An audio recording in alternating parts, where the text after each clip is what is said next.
On this episode of China Uncensored, the biggest corruption scandal in China.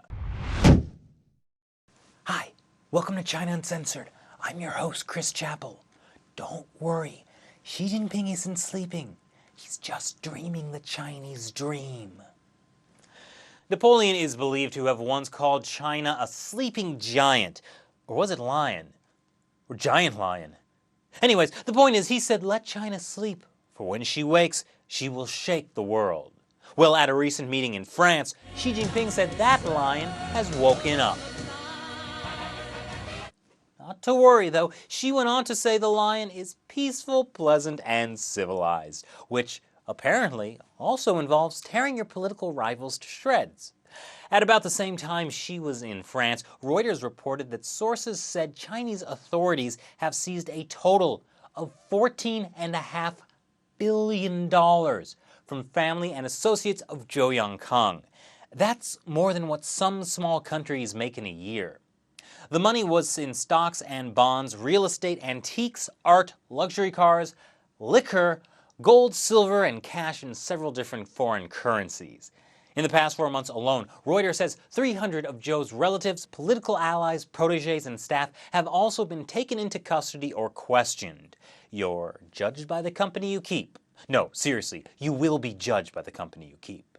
If you need a refresher of who Zhou Yongkang is and why Xi Jinping is going after him, check out my episode, Are China's Most Powerful Trying to Kill Each Other? But basically, Zhou is a bad dude. All of the torture and intimidation, the labor camps, persecution of dissidents, minorities, and religious adherents, he was the guy who put it all into motion at the behests of his boss, Jiang Zemin. Now, this investigation is a big deal because nothing like this has ever happened before in China. After the Cultural Revolution, there was an unwritten rule that top officials wouldn't investigate each other. They were off limits, especially after they've retired. But clearly, the rules have changed. A net is being drawn so closely around Zhou that no one even remotely close to the man can escape. These are some of the richest and most powerful people in China being knocked down like dominoes. Now, the question is, how did these people get all this power and wealth, and why are they being taken down now? Well, to get that kind of money and power, there really was only one way to do that in China: political patronage. Throw your lot in with those in power. Zhou's patron was former Chinese leader Jiang Zemin, and Zhou got close to Jiang by eventually becoming his right-hand man in the persecution of Falun Gong that Jiang Zemin started. Everything in China for more than a decade has revolved around this persecution of Falun Gong. Now, that's a pretty big claim to make.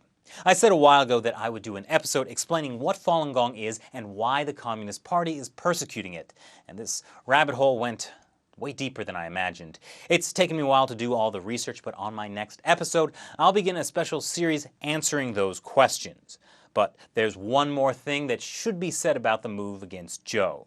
Xi Jinping isn't a dictator. Even though he's the current head of the Communist Party, he doesn't have absolute power.